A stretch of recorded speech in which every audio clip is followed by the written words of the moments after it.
One of the most iconic images in all of history is deceptively simple.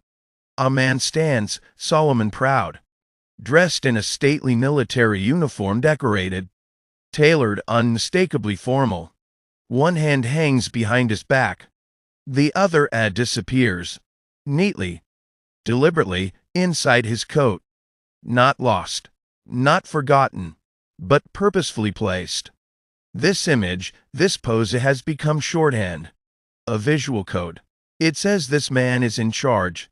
And in this case it's true, because the man is none other than Napoleon Bonaparte, Emperor of the French, general of vast armies, Corsican by birth, a legend by design. But why was his hand in his coat? Is it a secret message, a symbol, an omen, a trick, a code? Theories abound and none are particularly exciting, or mysterious, or even unusual. But history doesn't always thrill. Sometimes it just quietly explains. So tonight, as the world slows and the lights dim, we'll unpack this tiny gesture. One hand, tucked in a coat, and all the history it carries with it. Let's begin. The etiquette of the pose. To understand Napoleon's pose, we need to understand the time. The 18th and early 19th centuries were eras of decorum. Appearance mattered tremendously. And in this age before candid photography, portraiture was more than art. It was reputation. It was public relations. It was how you presented yourself to the world for generations to come. Portraits needed to show composure, dignity, a kind of serene control. That's where the hand and coat gesture comes in. It wasn't unique to Napoleon. Far from it. It was a standard pose, a fashionable affectation, a way of saying, without words, I am calm, I am rational, I am the master of myself and of others. This gesture had classical echoes. Greek and Roman statues, those ever-present models of nobility and virtue, often featured similar postures. To copy them was to borrow their moral weight, their stoicism, their ideal of the self-contained man. In art theory of the time, too many exposed hands could be seen as unrefined. Hands, after all, are expressive, wildly so. They move when we speak. They betray emotion. To conceal one hand was to tame the body, to demonstrate control. For the gentlemen of the Enlightenment, this was desirable, even fashionable. Manuals of etiquette suggested it. Painters recommended it. And patrons, wanting to look their best, embraced it. The artist behind the image. One name appears again and again in this story: Jacques-Louis David. David was the preeminent painter of revolutionary and Napoleonic France. A neoclassicist, obsessed with Roman virtues and clean lines. David helped craft the visual language of power during this time. When he painted Napoleon, whether as general, consul, or emperor, he used this pose more than once. Not because of some hidden meaning, but because it worked. It conveyed authority, restraint, strength through stillness. David painted Napoleon with his hand in his coat in several portraits. But perhaps the most famous is the Emperor Napoleon in his study at the Tuileries, painted in 1812. In it, Napoleon stands before a desk, dressed in his military uniform. In fact, by the time Napoleon came to power, the pose was already common. Numerous statesmen, philosophers, generals, and even merchants sat for portraits with one hand casually hidden inside their coats or waistcoats. Take, for instance, George Washington. In several portraits from the American Revolutionary era, he adopted a similar pose. Or the famed economist Adam Smith, or the Zionist Joseph Priestley, or the Prussian King Frederick the Great. They all shared the same aim: to look composed, controlled, rational. And so, the pose became almost a visual cliché, a sign of respectable masculinity. Not flamboyant, not boastful, but confident, contained. When Napoleon used it, he was merely participating in this trend. But because he was Napoleon, because the image was reproduced, Painted and etched, and printed countless times, it became closely associated with him. Satire and symbolism. As Napoleon's power grew, so did the imagery around him. Painters, sculptors, and propagandists built a visual empire around the man. But where there is reverence, there is also ridicule. Satirists took up the hand and coat pose as well. Caricatures of Napoleon often emphasized it, exaggerated it, or mocked it. In British cartoons especially, artists like James Gillray and George Cruikshank had a field day. They portrayed Napoleon as tiny, pompous, or vain, but always with that unmistakable pose. Even in parody, it remained iconic. The hand in the coat was now shorthand. No label was needed. One look at the stance, and you knew who it was. In that sense, the pose transcended fashion. It became symbol, a visual tag, as strong as a name. Did he have a stomach ulcer? Now, let's address the elephant in the salon. Was there another reason for Napoleon's tucked hand? Something physical? Something medical? Rumors have swirled for centuries. Some claim Napoleon had a stomach ailment, a chronic ulcer, or perhaps a skin condition, or nerve pain, or a deformity. But there's no real evidence for this. Napoleon's hand is not hidden in everyday descriptions. It's not in personal letters. It's not mentioned by his secretaries, his valets, or his doctors. It only appears in portraits. And even then, not all portraits. Just the formal ones, the posed ones. The ones meant to convey a message. So the medical theory, while interesting, is unlikely. Most historians dismiss it. The hidden hand, it seems, was purely aesthetic, not symptomatic. The echoes of the pose, even long after Napoleon fell, after Waterloo, after exile, after St. Helena, the image endured. That single gesture continued to ripple through time. Artists kept using it. Politicians adopted it. Even in the 20th century, photographers and illustrators used versions of the pose. It had become a visual archetype. Stalin was portrayed this way. So was Hitler in some early portraits. Dictators and revolutionaries alike co-opted the stillness, the calm, the self-assurance it implied. It crossed borders, centuries, ideologies. It even made its way into comedy. In Bugs Bunny cartoons, in The Simpsons, in ads, posters, costumes. The hand-in-coat pose now had a life of its own, disconnected from etiquette, or art theory, or neoclassicist. It had become a meme, before memes had names. A small gesture, a grand narrative. It's strange, in a way, that such a tiny thing, a single hand, tucked into a coat, could carry so much. But history is made of gestures, small things that grow large in memory. For Napoleon, the pose said, I am in control.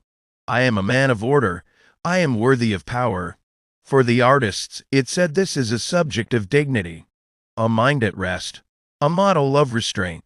For us, centuries later, it says something else. It tells us about image, about identity, about the ways power chooses to present itself. It tells us how something as ordinary as posture, in the end, just fashion. So why was Napoleon's hand in his coat? The answer, though not thrilling, is quietly satisfying. It was fashion. It was art. It was etiquette. It was about looking respectable. Not wounded, not magical, not mysterious. Just respectable. That's the real explanation. And sometimes that's enough. Because history isn't always about secrets, or codes, or thrilling reveals. Sometimes it's about humanity. About the choices people make when they want to look good, feel dignified, and leave behind a legacy. Napoleon was many things: brilliant, brutal, bold, but he also wanted to look the part. The hand in the coat? That was just part of the costume. A well-chosen pose for a man who understood better than most the power of appearances. Queen Elizabeth I ruled England from 1558 to 1603. She was one of the most powerful and recognizable monarchs in English history. But behind the carefully crafted public image was a private habit that slowly destroyed her health. Her makeup. In 1562, Elizabeth contracted smallpox. She survived, but the disease left her face scarred. In a court obsessed with image, this was a problem. To maintain an appearance of flawless nobility, she turned to a cosmetic called Venetian ceruse. Venetian ceruse was a thick white paste made from a mixture of white lead and vinegar. It provided a smooth, pale finish that concealed blemishes and scars. Pale skin was considered a sign of wealth and status. It showed that a person did not work outside under the sun. For Elizabeth, it also helped preserve the image of the Virgin Queen untouched, ageless, and perfect. But ceruse was toxic. Lead damages the skin, causing it to crack and decay over time. The more she used it, the more damage it caused. And the more damage it caused, the more she had to apply. It became a cycle she could not escape. Elizabeth's makeup routine was complex. Each morning, her attendants would remove the old layers of ceruse using cloths and rosewater. Then a new layer was applied carefully, evenly. Red pigments were added to her cheeks and lips. Eyebrows were darkened. Her hair, thinned by age and likely by poisoning, was hidden beneath elaborate wigs. The result was striking. She appeared ageless, regal, imposing, but the reality beneath the makeup was very different. Symptoms of chronic lead poisoning include hair loss, fatigue, abdominal pain, and skin deterioration. Elizabeth experienced many of these in her later years. Her skin grew thinner, her mood darkened. She became increasingly private. Some accounts suggest she avoided mirrors and refused to have her makeup removed in front of others. Still, she never stopped using ceruse. The image mattered more than the consequences. As a female monarch in a male-dominated world, appearance was not just vanity. It was part of her authority. Her white and face became a symbol of her reign. It appeared in portraits, coins, and public memory. When Elizabeth died in 1603 at the age of 69, she was still using ceruse. The cause of death remains unclear, but lead poisoning may have played a role. Today, her image survives. We remember the ruffled collar, the red wig, and the unnaturally white face. Most people don't know that it was made possible by poison. Elizabeth's makeup wasn't just cosmetic. It was a tool of power, and it came with a cost.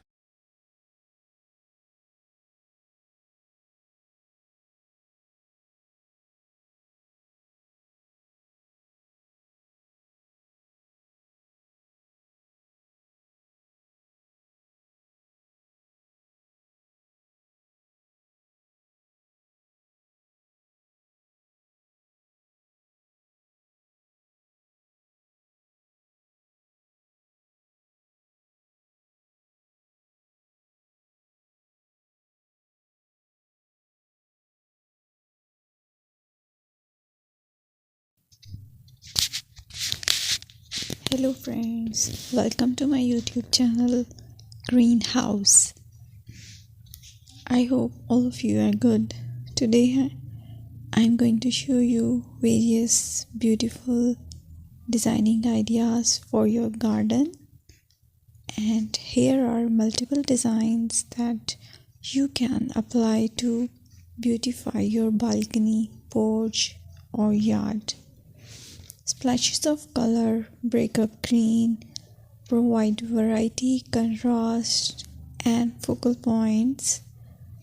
Try sowing both annuals and perennial flowers, for example, cosmos, sunflowers, and marigolds. Flowers have an amazing ability to beautify any space. Just pick your favorite color theme.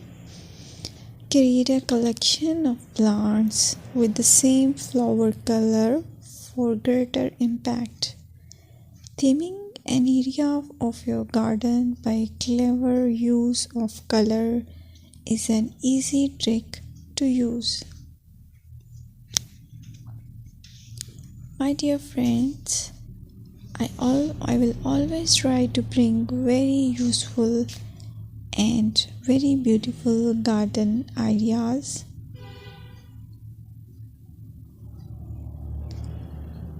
And if you like my video, then please share it with your family members.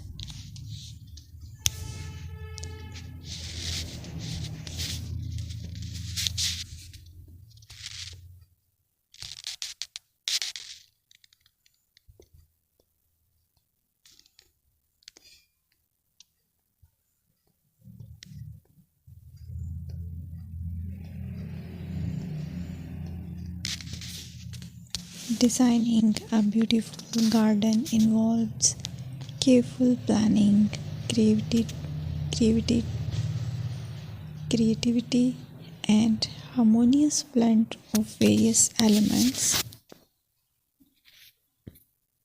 Here's a detailed guide on how to design a beautiful garden. Firstly, you need to define your goals.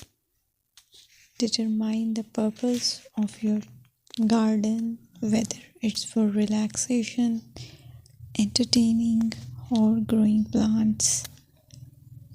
Site analysis is another aspect which you have to evaluate.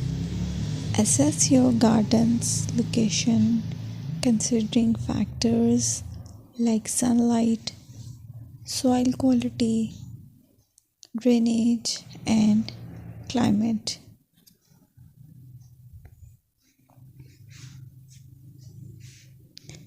And then design, plan, sketch your garden layout, taking into account pathways, seating areas, and focal points. And then choose a style. Decide on a garden style that reflects your preferences, such as formal, informal, cottage, Japanese, or modern.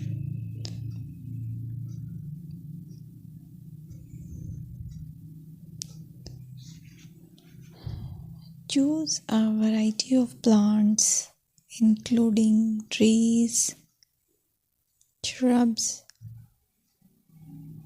perennials, and annuals. Consider their color, size, and seasonal interest.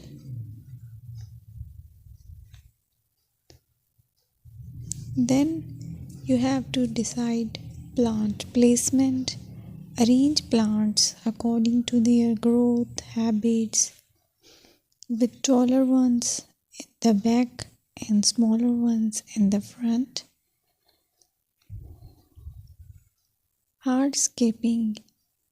Incorporate hardscape elements like pathways, patios, walls, and decorative features. Use materials that complement your garden style. Focal points are those that include eye-catching focal points like sculptures, water features, or unique plants. Color and texture is another aspect of garden which is very important that you have to consider. Play with color combinations and textures to create visual interest. Group plants with similar colors or contrast them for impact, balance. Queen Elizabeth I ruled England from 1558 to 1603. She was one of the most powerful and recognizable monarchs in English history. But behind the carefully crafted public image was a private habit that slowly destroyed her health. Her makeup. In 1562, Elizabeth contracted smallpox. She survived, but the disease left her face scarred. In a court obsessed with image, this was a problem. To maintain an appearance of flawless nobility, she turned to a cosmetic called Venetian ceruse. Venetian ceruse was a thick white paste made from a mixture of white lead and vinegar. It provided a smooth, pale finish that concealed blemishes and scars. Pale skin was considered a sign of wealth and status. It showed that a person did not work outside under the sun. For Elizabeth, it also helped preserve the image of the Virgin Queen untouched, ageless and perfect. But cherouse was toxic. Lead damages the skin, causing it to crack and decay over time. The more she used it, the more damage it caused. And the more damage it caused, the more she had to apply. It became a cycle she could not escape. Elizabeth's makeup routine was complex. Each morning, her attendants would remove the old layers of cherouse using cloths and rosewater. Then, a new layer was applied carefully, evenly. Red pigments were added to her cheeks and lips. Eyebrows were darkened. Her hair, thinned by age and likely by poisoning, was hidden beneath elaborate wigs. The result was striking. She appeared ageless, regal, imposing, but the reality beneath the makeup was very different. Symptoms of chronic lead poisoning include hair loss, fatigue, abdominal pain, and skin deterioration. Elizabeth experienced many of these in her later years. Her skin grew thinner, her mood darkened. She became increasingly private. Some accounts suggest she avoided mirrors and refused to have her makeup removed in front of others. Still, she never stopped using cherouse. The image mattered more than the consequences. As a female monarch in a male-dominated world, appearance was not just vanity. It was part of her authority. Her whitened face became a symbol of her reign. It appeared in portraits, coins, and public memory. When Elizabeth died in 1603 at the age of 69, she was still using cherouse. The cause of death remains unclear, but lead poisoning may have played a role. Today, her image survives. We remember the ruffled collar, the red wig, and the unnaturally white face. Most people don't know that it was made possible by poison. Elizabeth's makeup wasn't just cosmetic. It was a tool of power, and it came with a cost. As we journey gently onward through the lesser-known corners of history, we come now to a particularly enduring image in American lore: the solemn face of George Washington, the first President of the United States. Peering from currency, statuary, and portraits, and in the collective imagination, something peculiar often hides behind this famously tight-lipped expression: wooden teeth. It's one of the most persistent myths in early American history. Generations of schoolchildren have grown up learning that George Washington had wooden teeth. It's a story told with a chuckle, a touch of awe, and sometimes even admiration for the ruggedness and resilience such dental hardship might imply. But of course, like so many stories that travel through time and repetition, this one is not quite true. Washington's dentures were not made of wood. No reliable evidence suggests he ever wore wooden teeth. Instead, his dental prosthetics were far more complex and far more unsettling. So if not wood, then what? Washington's dentures were composed of a mix of materials. Some of the earliest versions included ivory sorts from hippopotamus, elephant, and walrus tusks. These dense and durable substances were shaped carefully, polished, and drilled to fit into the framework of a functional prosthetic. Over time, however, they discolored. Ivory, though white at first, could become stained and brown with use, especially in an era without toothpaste or modern cleaning agents. It's easy to see how, from a distance, such teeth might appear wooden, particularly if seen in aged portraits or preserved samples. But the materials were animal-based, not arboreal. More complex versions of his dentures included metal springs and lead. The structure of these devices was remarkable, considering the technology of the time. Some had springs designed to keep the upper and lower rows pushed apart, allowing Washington to bite and chew. But they were far from comfortable. They pressed against his gums and jaw, caused constant discomfort, and altered the shape of his face. In portraits painted during his presidency, The slight swelling in his cheeks and the unusually tight set of his mouth can often be attributed to these prosthetics. In fact, Gilbert Stuart, the artist behind the famous and finished portrait known as the Athenaeum, reportedly stuffed cotton into Washington's mouth to simulate the appearance of the dentures. But it is another element of these dentures that adds a darker layer to the story. Some of Washington's dentures were fitted with human teeth. At the time, it was not uncommon for wealthy individuals to purchase teeth, yes, real teeth extracted from the mouths of the poor. Young people, often desperate for money, would sell their healthy teeth. The practice was neither secret nor necessarily considered unethical in its time, though it certainly strikes the modern conscience as deeply troubling. In Washington's case, some of these teeth came from a source that makes the myth of wooden teeth seem positively innocent by comparison. Historical records, including entries in his ledger books, show that he purchased teeth from enslaved individuals. These entries are carefully worded and formal. They note payments made for 9 teeth on account of the Negroes. As recorded in May 1784, it is unclear whether the teeth were sold willingly, coerced, or forcibly extracted, though given the systemic lack of agency enslaved people possessed, it is difficult to argue the transaction was truly consensual. Thus, the story of Washington's teeth transforms. It is no longer a quaint image of wooden craftsmanship and early American grit. It becomes something else entirely, a reflection of the physical suffering Washington endured. Yes, but also a window in the intimate ways that slavery shaped not only the economy of the time, but even the private lives and bodies of the most prominent figures in early American leadership. There is another facet to consider: the social and personal effect these dentures had on Washington. His public persona was famously restrained. He is remembered as stoic, slow to speak, and careful in expression. Could as painful, poorly fitting dentures have played a role in this aspect of his character? Historians have long speculated that they did. Letters written by contemporaries, as well as notes from his dentist, suggest that the discomfort was constant and considerable. Chewing was difficult. Certain foods were likely impossible. Speaking clearly took effort, and the dentures reportedly clicked or shifted while he talked. In some ways, Washington's reserved demeanor may not have been solely a product of personality or cultivated image. It may have been, at least in part, born of pain.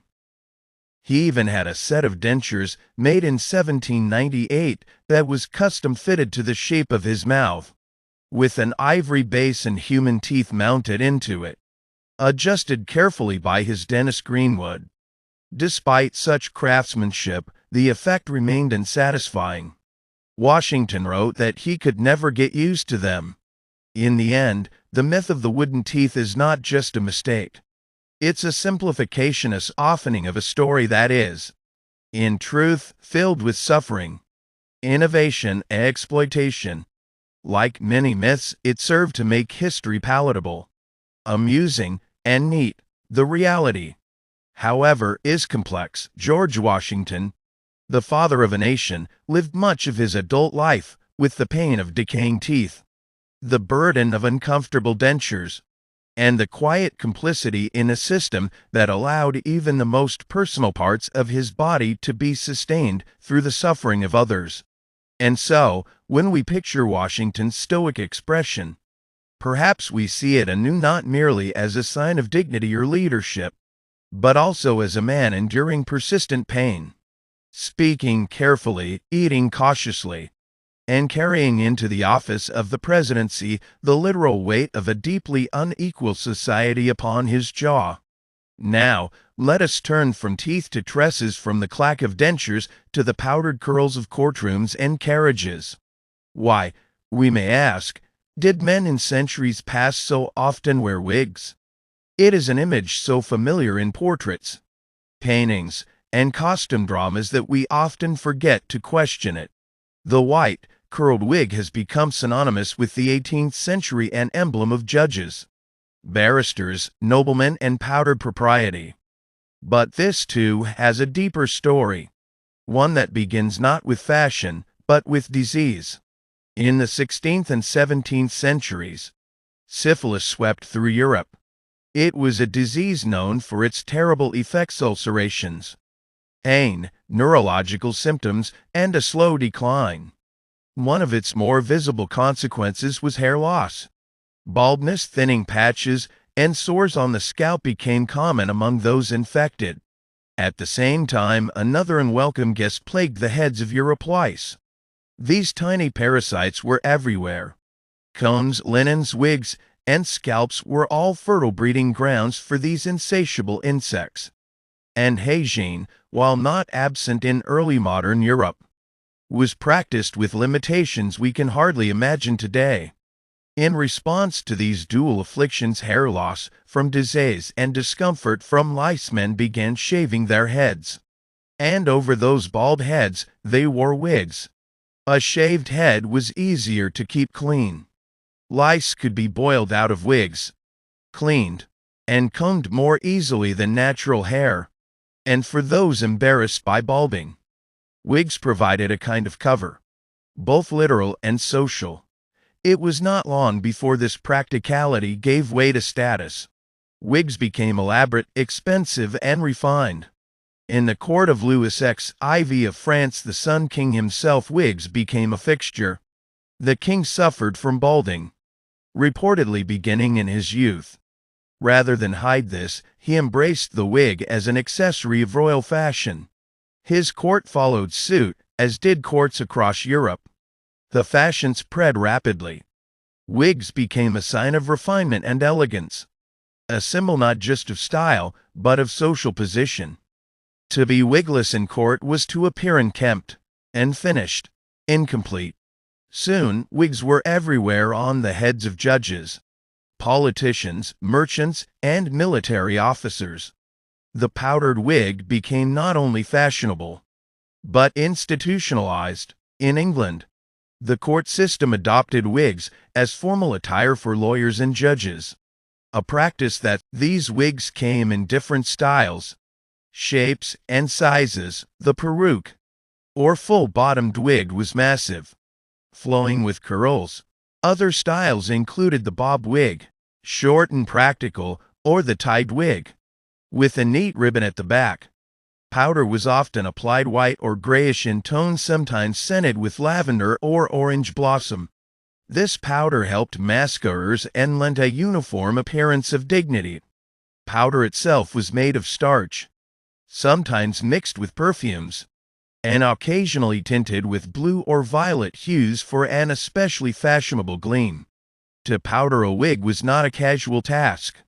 It required special rooms, powder rooms, where the wearer could stand while a servant dusted the hair with clouds of fine, perfumed powder, often while the nose and eyes were protected with a cone. But, as always, fashion evolves. By the end of the 18th century, wigs began to fall out of favor. The French Revolution played a role in this decline. The elaborate styles of the aristocracy became symbols of oppression and excess. The new ideals of liberty, equality, and fraternity rejected such ornamentation. In England and America, practical styles gained ground. Men began to favor natural hair, worn shortened and powdered, a shift toward simplicity, rationality, and republican ideals led to changing tastes. Even in professional spheres, wigs slowly receded, though they lingered in legal and academic traditions. Wigs, once a response to lice and syphilis, had become a powerful symbol of hierarchy and were eventually cast aside in the name of progress and comfort. And yet, they endure in certain corners of the world. In British courts, judges and barristers still don ceremonial wigs, short, curled, and dignified. They wear them not for hygiene or concealment, but for tradition. The wig has become not a fashion accessory, but a ritual, a garment that connects present justice to a long informal past. So when you picture a powdered wig, you may see more than just curls and powder. You may see the shadow of a plague, the sheen of social aspiration, the stiff weight of powdered ambition, a century of fashion rising from necessity and falling beneath the weight of revolution. And just like George Washington's dentures, these wigs remind us that behind the myths and images lie deeply human stories of illness, invention, vanity, and change. Let the powdered dust settle. Let the myths of wood and powdered rift into the quiet, and may the silence that follows hold all the peculiar truths history leaves behind. George Washington, the name itself rings with grandeur, history, and the gravity of nation building. In paintings on the dollar bill and atop marble pedestals, he stands or more often stoically stares into the horizon of a young America. And nestled in the minds of millions is one curious, even comical image: George Washington with wooden teeth. It's an image that has endured, for reasons that are as much cultural as they are historical. Perhaps it comforts us to imagine that even the most powerful among us must endure imperfections. Perhaps it humanizes him. The idea of wooden teeth, artisanal, rustic, oddly noble, seems to align with the frontier spirit of early America. And yet, this image is entirely incorrect. There is no evidence that George Washington never wore wooden dentures. No fragments, no designs, no references in his copious correspondence. Instead, his dental struggles tell a more textured story, revealing not only the medical practices of his time, but also the social and economic forces that shaped even the most intimate parts of life. Let us step back to the beginning, before the presidency, before the Revolution. Washington's dental troubles began early. He was only in his 20s when his teeth began to decay. He suffered from chronic dental disease for most of his adult life. By the time he took office in 1789, only one of his natural teeth remained. And by the end of his life, even that was gone. That lone survivor was sent, for reasons we can only speculate about, to his dentist John Greenwood, mounted in a gold and ivory case, a kind of relic. What caused this early dental decline? Likely a combination of factors. Sugar consumption was rising among the upper classes, and Washington enjoyed sweets. He had a particular fondness for nuts and preserved fruits. But sugar is only part of the story. Oral hygiene, as we understand it today, was rudimentary at best. Tooth powders were harsh and abrasive, and tools like toothbrushes were made with animal hair bristles. More damaging still was the medical treatment common in the 18th century. The mercury-laced purgative calomel, often prescribed for stomach complaints and imbalances, eroded the gums and damaged teeth. Washington, ever the picture of dignity, endured this discomfort largely in silence, though his letters and ledgers reveal a man acutely aware of his condition.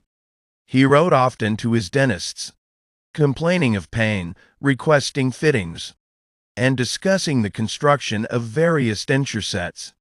These were not simple devices. They were mechanical marvels of their day, crafted with ivory, brass springs, gold wiring, and sometimes a human teeth. It's here that the story becomes darker. Among the materials used in his dentures, hippopotamus ivory, lead, gold were human teeth, and these were often sourced from enslaved individuals. In May 1784, Washington's financial ledger includes a chilling entry: a payment for 9 teeth on account of the Negroes. The phrase is clinical, but its implications are vast. These teeth were extracted from the mouths of enslaved people on Washington's Mount Vernon estate, likely young, healthy individuals who had no real means of refusing. Whether they sold them under duress or had them taken by force is unknown. But in a society where enslaved people had no legal autonomy, consent is murky at best. And Washington was not alone. In this period, it was common for the poor, and especially the enslaved, to be a source of teeth for the wealthy. Dentures for Washington were not merely cosmetic. They were essential for eating. speaking, and maintaining the image of presidential dignity. Unfortunately, the technology was primitive. One of his dentures was held together with a spring-loaded mechanism that forced the mouth open unless he clenched constantly to keep it closed. Chewing was a challenge. Speaking, especially publicly, was painful and awkward. This may explain Washington's famously tight-lipped appearance.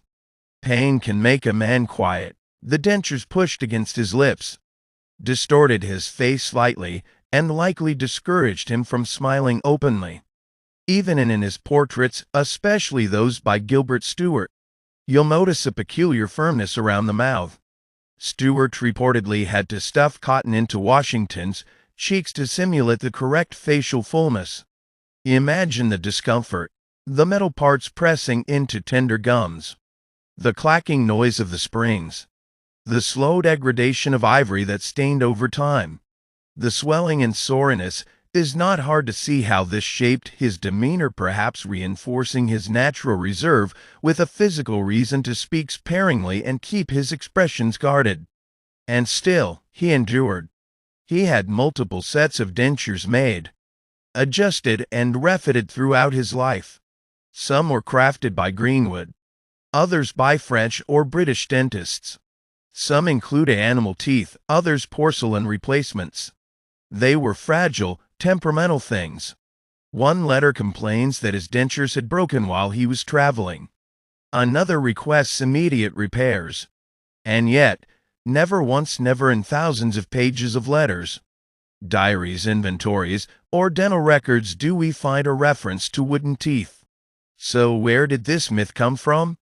Perhaps the most plausible explanation is that ivory, after years of staining from food, wine, and tobacco, took on a darkened appearance.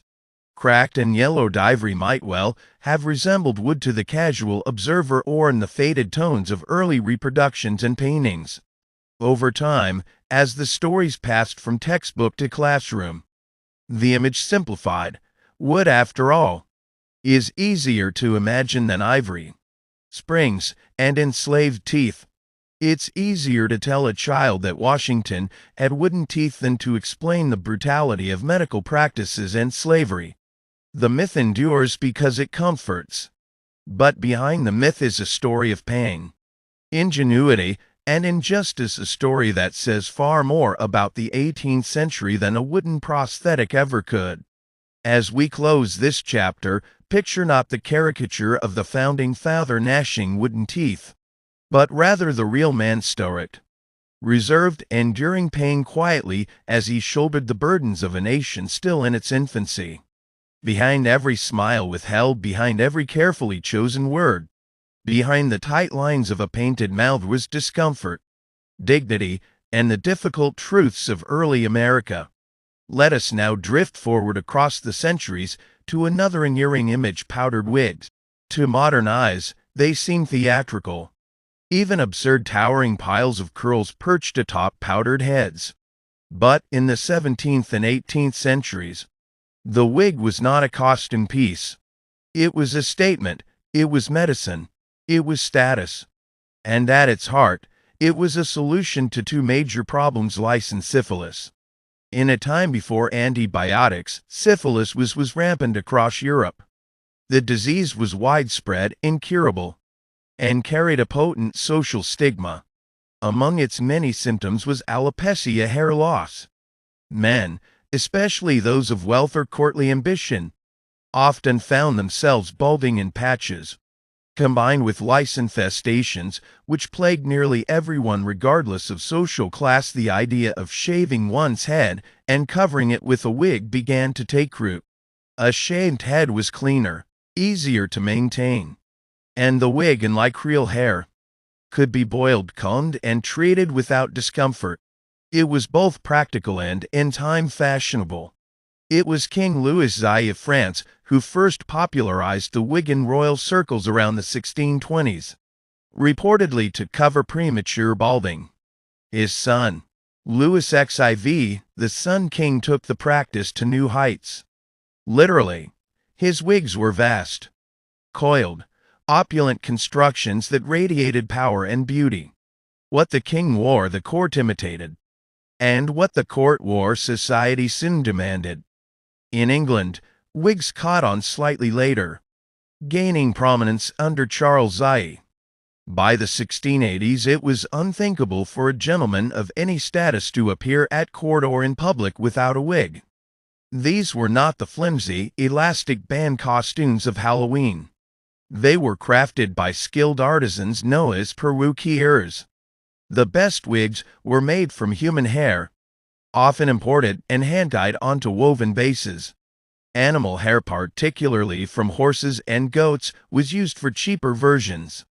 Wigs were powdered with scented starch, which gave them their signature white, blue, or violet tints and helped to mask odors and deter lice.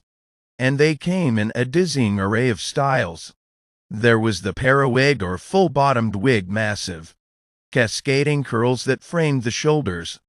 There was the bag wig, with hair gathered into a silk pouch tied at the back. The Q wig featured a simple braid. For judges, the tie wig with neat curls and side parts became de rigueur. The type of wig you wore signified your profession, your rank, your wealth. A lawyer's wig was distinct from a bishop's. A military officer's wig differed from a merchant's. Even the color and texture sent subtle signals. Wearing a wig took time. Powdering a wig took space. Most wealthy homes had powder rooms where servants, known as valets de chambre, applied powder with bellows and cones. White powder was most common, but pastel shades were briefly in vogue in France: lavender, rose, pale blue. The process could take an hour, and it was expensive. Maintaining wigs, repowdering, cleaning, and replacing them cost more than a small household's food budget. But wigs did more than cover disease or project wealth. They became deeply entwined with ideas of identity, masculinity, and civility. To appear wigless in court was like wearing pajamas to a wedding. It was improper, sloppy, incomplete. This culture lasted well into the late 18th century. But as always, fashion is a mirror of politics. The American Revolution brought more than independence. It brought cultural shifts. Simplicity became virtuous. The powdered wig, an emblem of monarchy and old world class, fell out of favor among the revolutionaries. Thomas Jefferson and Benjamin Franklin wore their own hair, tied in modest queues. Even George Washington, though he wore his hair powdered, never adopted the wig culture so deeply. His famous white hair was his own, powdered and styled in the fashion of the time, but not artificial. Then came the French Revolution.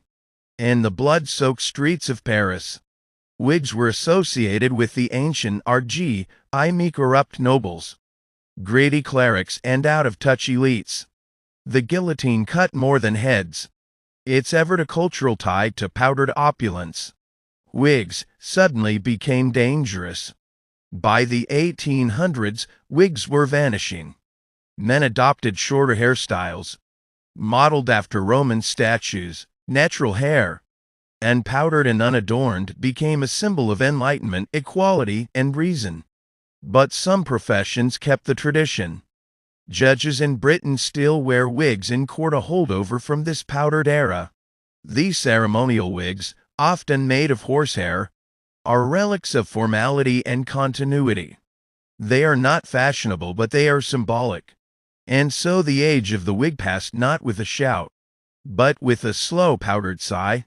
They began as a response to disease. They became tools of vanity, and they ended as casualties of revolution. Now, when you see a white, curled wig in a painting or film, you see more than a hairstyle. You see the story of Europe's transformation, one strand of powdered hair at a time. Purple was not merely a color in the Roman world. It was a signal, a banner, a visual proclamation of unmatched power. The particular shade worn by Roman emperors was called Tyrian purple, a deep, rich hue bordering on crimson, created through a painstaking and almost mythical process. It was not something you simply brewed in a pot. It came from the mucus of sea snails, specifically the murex snail, found along the eastern Mediterranean coast in what is now Lebanon. Each snail produced only a minuscule amount of dye.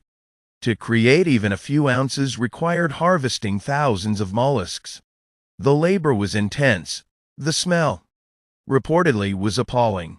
Workers had to crack open the shells, extract the glands, let them ferment in the sun, and boil the mixture for days. But the reward was an enduring dye, radiant in the sunlight and resistant to fading. It clung to fabric like a divine gift. The color was so costly to produce that it became synonymous with wealth. But in Rome, it came to symbolize more than wealth, it signified sovereignty. To don Tyrian purple was not merely to wear finery. It was to drape oneself in authority. By the height of the Roman Empire, laws codified this association.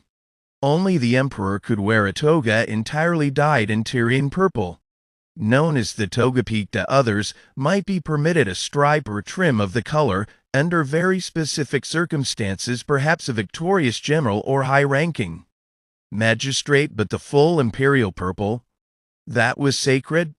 To wear it without imperial permission was more than a fashion crime. It was treason. There are recorded instances where individuals accused of donning an authorized purple were executed. To challenge the emperor's color was to challenge the emperor himself. Purple's significance persisted long after Rome. Byzantine emperors were said to be born in the purple, a phrase denoting both noble birth and imperial destiny. Even in medieval and Renaissance Europe, purple remained the domain of royalty, clergy, and the elite. Today, purple may be a favorite color for sweaters, book covers, or interior paint, but its royal roots lie buried in the crushed shells of countless mollusks, in vats of dye beneath the Mediterranean sun, and in the woven silks of emperors who ruled the world. The image is unforgettable: a burly Norse warrior, wild-eyed and roaring, his iron helmet crowned with great sweeping horns. But it is a fiction, a theatrical flourish rather than a historical fact. Vikings did not wear horned helmets in battle. There is no archaeological evidence to support it. The idea, though compelling, is a 19th century invention. Real Viking helmets, the ones unearthed in graves and ship burials, are functional and relatively plain. Conical or rounded, they were made of iron or sometimes hardened leather, with nose guards for protection. Some may have had chainmail attached, others simple rivets or decorative touches, but none had horns. So where did the horn myth come from? In the 1800s, as Romanticism swept through Europe, artists, writers, and composers became fascinated with Norse mythology. One of the most influential figures was Richard Wagner, the German composer whose epic operas, especially Der Ring des Nibelungen, and brought Norse legends to the stage. To visually capture the drama and majesty of these northern tales, costume designers gave Wagner's Viking characters horned helmets. Theatrical, grandiose, unmistakable. The image caught on. It was vivid. Its old paintings, operas, and eventually comic books and Halloween costumes. By the time silent films, early Hollywood took notice of the Viking Age, the horned helmet was practically canonical. It appeared in literature, cinema, advertising, and cartoons, growing more exaggerated with every appearance. To modernize, it's hard to disentangle Vikings from their horned helmets. But the truth is far more practical. The Viking world was brutal, yes, but it was not cartoonish. Warriors needed agility, protection, and efficiency in battle. Horns on a helmet would have been cumbersome, dangerous, and a tactical liability. No warrior would want a handle on his head for enemies to grab. That said, ceremonial horned helmets did exist in pre-Viking Europe. Some were used in religious rituals or as status symbols, particularly during the Nordic Bronze Age, centuries before the Viking era. But these were not worn in battle, nor were they specific to Viking culture. The horned helmet is a myth, but like all good myths, It tells us something not about the Vikings themselves, but about how later generations imagined them. It reflects our fascination with drama, spectacle, and the savage nobility we projected onto the distant past. In the world before electric light, sleep did not follow a single stretch of 8 hours. It came into acts: first sleep and second sleep. This pattern, now largely forgotten in the modern West, was entirely normal in the medieval world. People would go to bed not long after nightfall, often between 8 o'clock and 9 p.m. Then, after 4 or 5 hours, they would awaken naturally in the middle of the night. What happened next might surprise us. In the quiet stillness between sleeps, people would pray, some would read, if they could. Others might talk with family members, reflect on dreams, stoke the fire, or even step outside. There are records of couples using this time for intimacy. In villages and towns, some people even visited neighbors or shared a communal midnight drink. Then, after an hour or two, they would return to bed for their second sleep, lasting until dawn. This segmented sleep pattern was noted by numerous historical sources. The phrase first sleep appears in medieval legal documents, medical texts, and literature. In 13th century England, physicians advised that the best time for digestion was between the two sleeps. In the Canterbury Tales, Chaucer makes mention of nighttime activity between sleeps. So why did people sleep this way? The key lies in natural circadian rhythms, our body's internal clock, and the darkness that once ruled human life. Without artificial lighting, our brains produced more melatonin after sunset, encouraging sleep. The long nights of winter, especially in northern latitudes, lent themselves to longer periods of rest, and the middle of the night wakefulness appears to be a natural phase, something our bodies may still be wired to do. It wasn't until the widespread use of artificial lighting, first gas lamps, then electric bulbs in the 19th and 20th centuries, that this pattern began to fade. As nights grew brighter, people stayed up later. Eventually, sleep became compressed into a single stretch. Today, those who wake up at 2 a.m. may worry about insomnia. But for centuries, this kind of wakefulness was entirely normal. It was a peaceful, contemplative time, a kind of built-in intermission in the night. Some sleep researchers argue that we may be biologically inclined toward segmented sleep, and that our ancestors enjoyed a kind of nocturnal rhythm that allowed for rest, reflection, and even socialization. In our brightly lit, sleep-deprived world, the notion of 2 sleeps might feel strange. But in the medieval night, it was simply the way things were. Sleep came like the tide, arriving, receding, and returning again. We have reached the end of our quiet journey. Not the kind of journey marked by battlefields or thunderous speeches, but one paved with whispers and questions, idle curiosities and half-remembered myths. A journey not through noise and fanfare, but the flickering candlelight and the soft rustle of parchment. Tonight we traveled not across continents or oceans, but across the winding corridors of time itself. From Napoleon's curious hand tucked inside his coat, to the powdered wigs of polite society, to Vikings drowsing under stars, and Roman emperors swathed in royal purple. Each one a puzzle, a fragment, not always loud, not always clear, but always waiting. History is full of strange details. Some are true, some are imagined, all softly waiting to be remembered. And perhaps that is the secret, isn't it? That history does not always roar like a lion. Sometimes it tiptoes, sometimes it sighs, sometimes it hums a lullaby, barely audible beneath the clamor of the present moment. Think of the little things we explored together. How Napoleon's pose in portraits, hand tucked neatly beneath his coat, was not some cryptic code, but a simple gesture, one of civility, a posture of tradition, a pose once taught to gentlemen so that they might appear calm and composed. And yet, How strange it seems to us now, separated by centuries and customs. How small details, like a hand inside a coat, become mythic in time. Some imagined he was hiding illness. Others thought it hinted at secret power. But perhaps it was just etiquette. Then came the wigs. White, powdered, impractical, perched on the heads of statesmen and artists and even judges. What were they thinking? My eyes half closed with amusement. And yet, for them, wigs were symbols of order, of rank, of cleanliness even.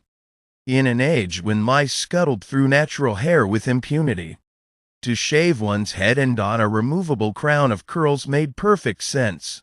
It was not merely fashion, it was adaptation. And even this has faded. No grand revolution ended the era of wigs. They simply slipped out of style, quietly. And the Vikings, oh, the Vikings. Not the savage berserkers of modern tales. Not always charging into battle with horn helmets and bloodthirsty yells. Instead, sometimes just people. Farmers, traders, sailors, sleeping in their furs on quiet northern nights, watching the aurora ripple like ghosts across the sky, whispering sagas by the fire. Horned helmets, you ask? A fantasy. Really. A theatrical invention of the 19th century. Real Vikings had no need for such flair. Their lives were hard, practical. There was no room for horns, but there is room in our dreams. And then there was purple, a color now common, found on backpacks and candy wrappers and paper napkins. But once, oh once, it was power incarnate. To wear purple in ancient Rome was to speak a silent language of status. Tyrian purple, extracted painfully from sea snails in distant Phoenician waters, was more expensive than gold. And the emperors wrapped themselves in it like the sky at dusk. Imagine the rustle of those robes, echoing through marble halls. A single shade carrying the weight of command. It's easy to forget now, but it meant everything once. These are the soft details, the barrel thorecos, the little stories hidden beneath the bigger ones. Not every tale in history is a drumbeat or a scream. Some are the sound of a quill scratching parchment. Some are footsteps on snow. Some are the quiet breathing of a medieval peasant asleep after a day in the fields, unaware that centuries later, someone would wonder what their life had been like. And you wondered too. You came with curiosity, with gentle questions. Why did people sleep twice a night in the Middle Ages?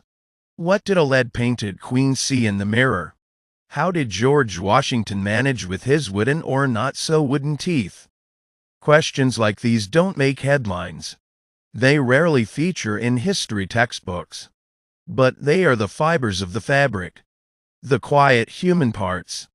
As you drift into sleep and your thoughts fade like candlelight, remember the past isn't always loud, sometimes it whispers. The whisper might be the creak of a floorboard in a Tudor kitchen, or the hush of silk in Versailles, or the murmur of a mother humming lullabies in a Roman tenement, or the last sigh of breath in a freezing medieval winter. History has been loud, yes. There have been wars and speeches and revolutions. But in between, there has been so much quiet. The kind of quiet where people just lived. They stirred porridge, they patched shoes. They brushed hair. They sang. Sometimes softly. They waited for letters that never came. They hoped. They mourned. They whispered secrets in the dark. The vast majority of human life happened in these moments. Even now, your room is quiet. The world outside has hushed. The hum of electronics, the slow rhythm of breath. This, too, is history. One day, someone may wonder what it was like to fall asleep in the early 21st century. They might imagine your blankets, your pillow, the phone screen you turned off before closing your eyes. And they'll guess.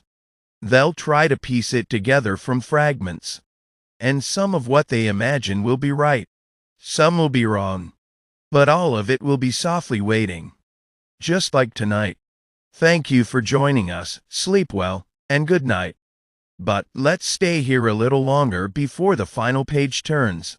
Let's remember a few last whispers. Do you recall the peasants? Their days began before dawn, bells ringing out over misty fields. Cold feet, dry bread, endless tasks. And yet, sometimes joy, a dance on feast days. Laughter by the fire, children chasing chickens. We think of them as grimy and burdened, and they were. Sometimes, but they also loved and dreamed. Do you remember the ancient scribes? Draped in robes, hunched over ink pots, copying text by candlelight, page after page, laboring for beauty and preservation. They were not always famous. Most names are lost. But their hands shaped memory. Their quiet saved worlds. What of the inventors, the thinkers? Not just Newton and Galileo, but the unknown woman who figured out how to spin flax faster. The nameless midwife who knew which herb soothed pain. The silent ones who changed everything without making a sound. And all the ordinary sleepers. Across time, across cultures, from yurts to castles, from tents to tenements. People like you, with thoughts like yours. Worries, hopes, fears. Lying down at last after the day is done. In the darkness, history comes close. It curls at your feet. It sits beside your pillow. It rests its chin on folded hands and says, softly, I'm still here. You are part of me, and I am part of you. So close your eyes now. The stories have been told for tonight. Let the shadows settle. Let the names drift into mist. We began with Napoleon's hand and end with your own. Tucked under your pillow perhaps. Warm and still. Let it rest there. Time is endless. But this moment is yours. And as you fall asleep, remember, the past will still be here in the morning. Waiting patiently. Not knocking. Not shouting. Just whispering. The year was structured not by weeks or weekends, but by the agricultural calendar. In spring, seeds were sown. In summer, weeds were pulled and fields maintained. Autumn brought the harvest, a time of intense labor. Winter was quieter but brought its own challenges. Food preservation, wood gathering, and mending tools. Each season dictated what tasks were done and when. The fear of a failed harvest loomed constantly. A single poor season could mean starvation. Church bells structured the day just as surely as the seasons shaped the year. Peasants might not have had timepieces, but they knew when to pray, when to work, and when to rest, all thanks to the ringing of bells from the village church. Religion was deeply embedded in their lives. Mass was attended regularly. Saints' days and feast days broke up the monotony of labor. The church was more than a spiritual center. It was the keeper of time. Law and community, religious festivals, like Corpus Christi or All Saints' Day, were both holy and social occasions. Children did not go to school. Literacy was exceedingly rare among peasants. Instead, children worked from an early age, helping with chores, learning the tools of their future lives. Boys might learn to plow, sow, or care for livestock. Girls would learn to spin, sew, cook, and tend to younger siblings. Childhood was short, and death was always near. Infant mortality was high, and illness could sweep through a village with little warning. A child reaching adulthood was a cause for quiet celebration. Despite the hardships, there was rhythm and meaning. Feast days like Easter or the Harvest Festival brought rare moments of joy. Music, dancing, and community games were common during these brief reprieves. Marriage celebrations could last days, and storytelling was a popular evening activity, especially in winter. Oral traditions passed down folklore, local legends, and morality tales. Village life, though hard, was not without its moments of laughter, hope, and shared human connection. Work was communal. Fields were not individually owned, but divided into strips that each family worked. Cooperation was necessary. Plowing, planting, and harvesting required neighbors to help one another. While disputes surely arose, the survival of the village depended on collaboration. Duties were sometimes rotated, and tools were shared. Bonds of kinship and necessity tied the villagers together. Punishments for stepping outside the rules could be severe. Serfs were beholden to their lords. Failing to pay taxes or fulfill work obligations might result in fines, loss of land use, or worse, But lords also had obligations. They were to protect the peasants, maintain justice, and ensure access to land and mills. In some manors, customary rights allowed peasants to collect firewood or graze animals on common land, though such rights were always vulnerable to change. Taxes were paid in kind, grain, eggs, a portion of the harvest. Some went to the local lord, others to the church as tithes. Peasants were also required to work the lord's domain, the portion of land the lord kept for himself, several days a week. In addition to tending their own plots, this system could be deeply unfair, yet it persisted for centuries. Occasionally, peasant uprisings occurred when burdens became too great, but they were rare and often crushed with brutal efficiency. Nightfall brought a return to the hearth. Dinner was similar to breakfast: bread, ale, and stew if it could be managed. The fire would be stoked, and families would huddle for warmth. Light came from tallow candles or oil lamps, but many went to sleep shortly after the sun set. There was little to do and precious energy to conserve. Evenings were sometimes filled with simple entertainment, a song, a tale, or quiet reflection. The home was a refuge from the demands of the fields, however modest it might be. A medieval peasant woke before the sun.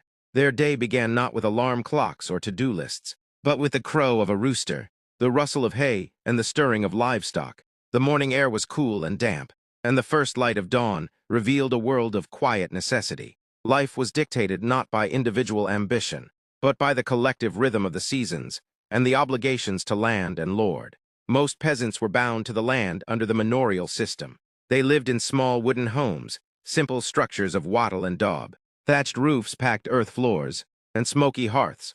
Often these homes consisted of a single room shared by the entire family, and sometimes even by livestock during harsh winters. Privacy was a luxury they neither expected nor missed.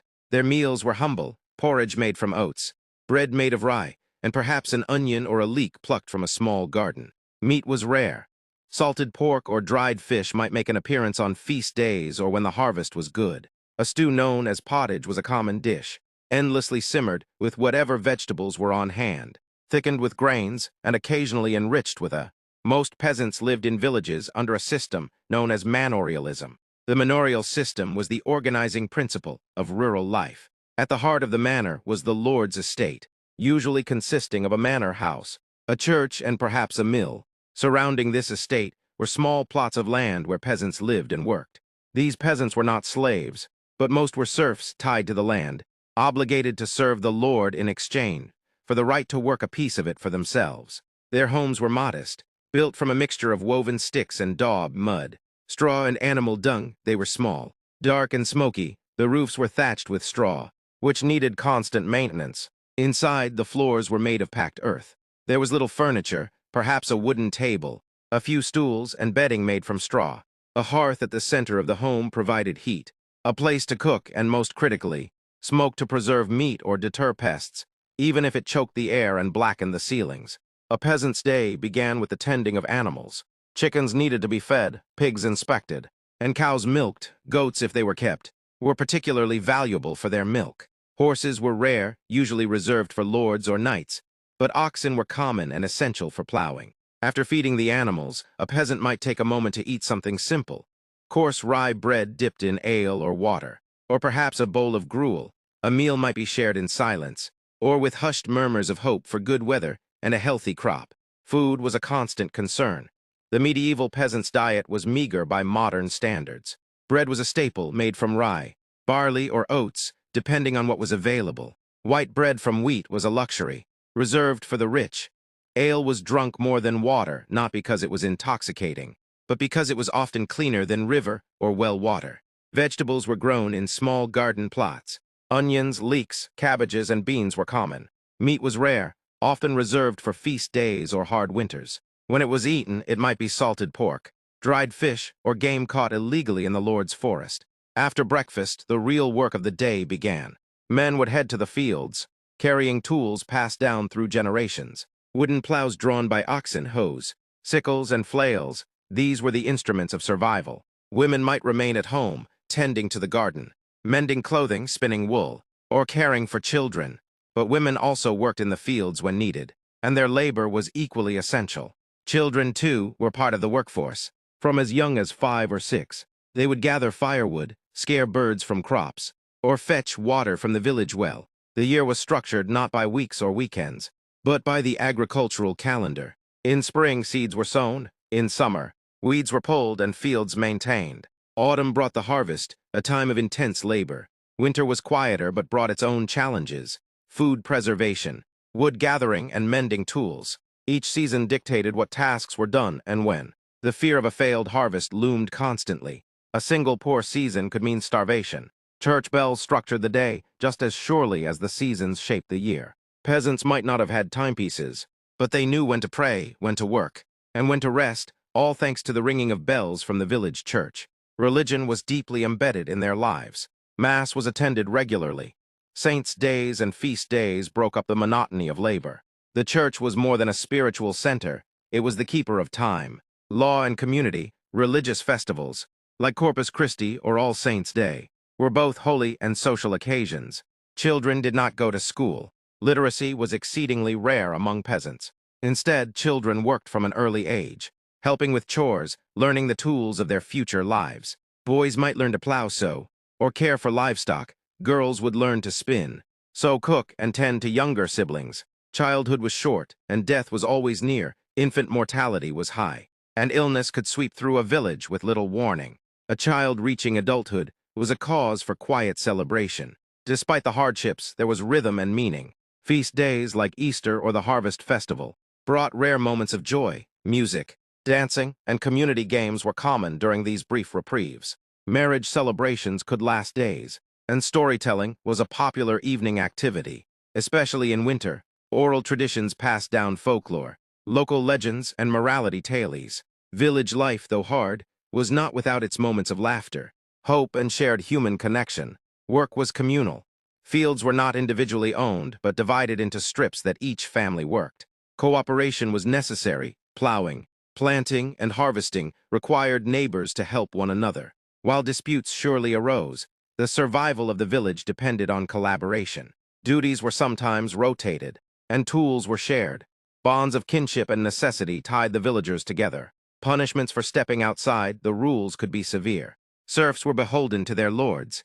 Failing to pay taxes or fulfill work obligations might result in fines, loss of land use, or worse. But lords also had obligations. They were to protect the peasants, maintain justice, and ensure access to land and mills. In some manors, customary rights allowed peasants to collect firewood or graze animals on common land, though such rights were always vulnerable to change. Taxes were paid in kind: grain, eggs, a portion of the harvest. Some went to the local lord, others to the church as tithes.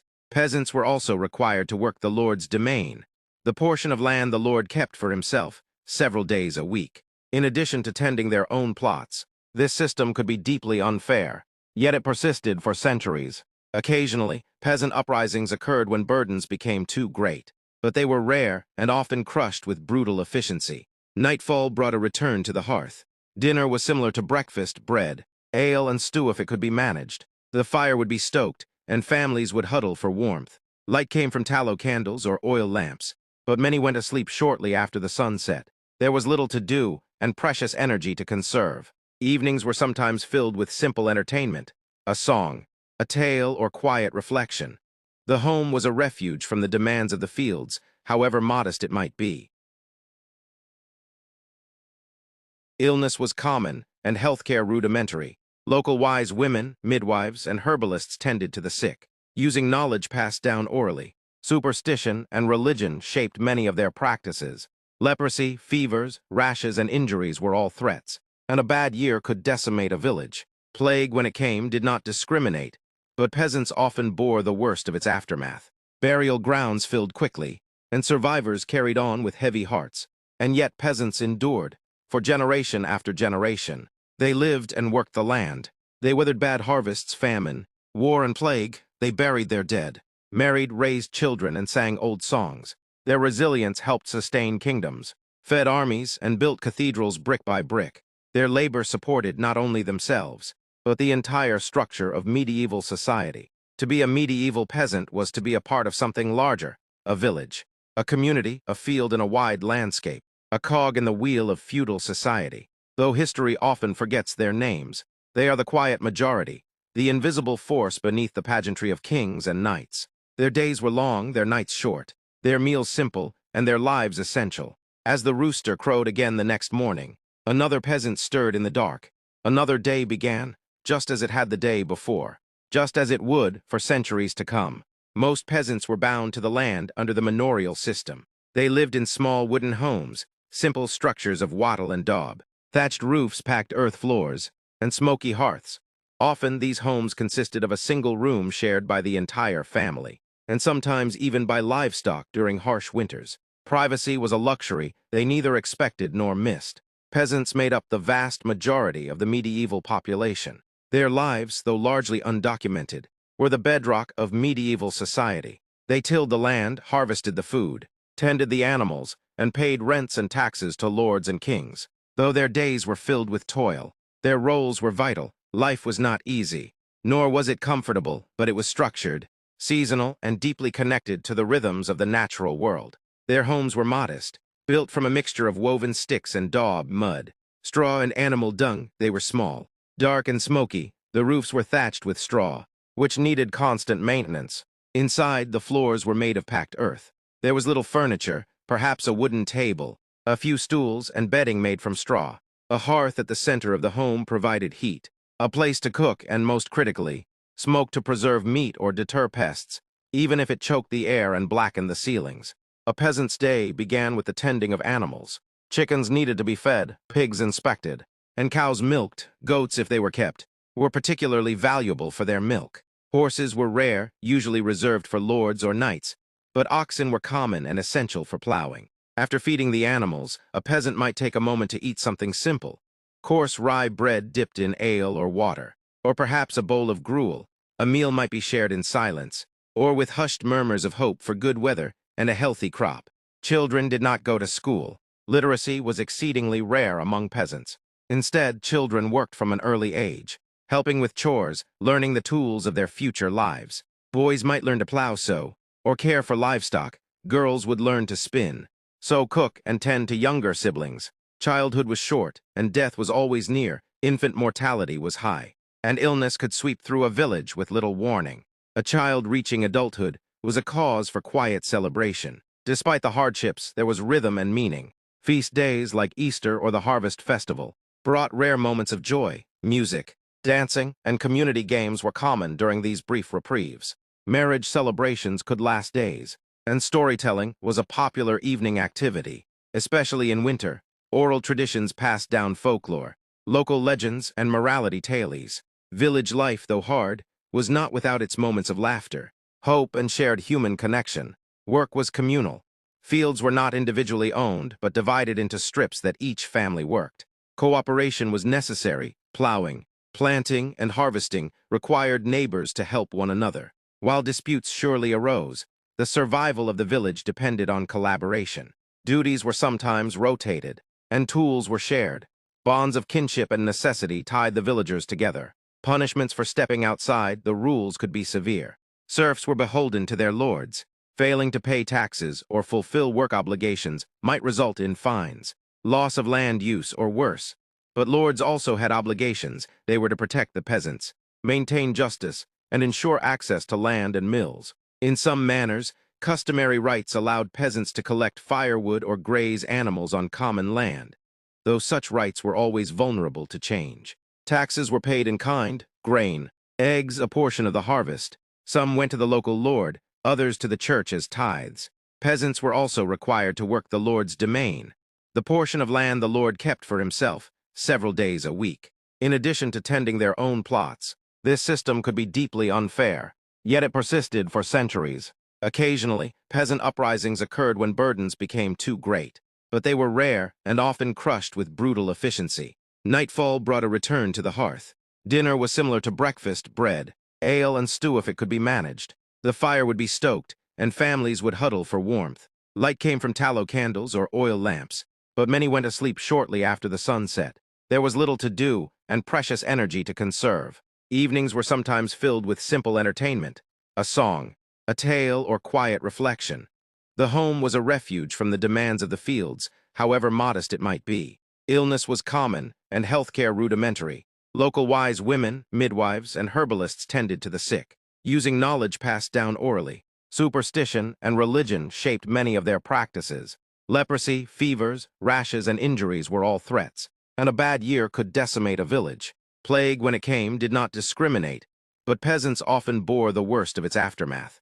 Burial grounds filled quickly, and survivors carried on with heavy hearts. And yet peasants endured, for generation after generation. They lived and worked the land. They weathered bad harvests, famine, war, and plague. They buried their dead, married, raised children, and sang old songs. Their resilience helped sustain kingdoms, fed armies, and built cathedrals brick by brick.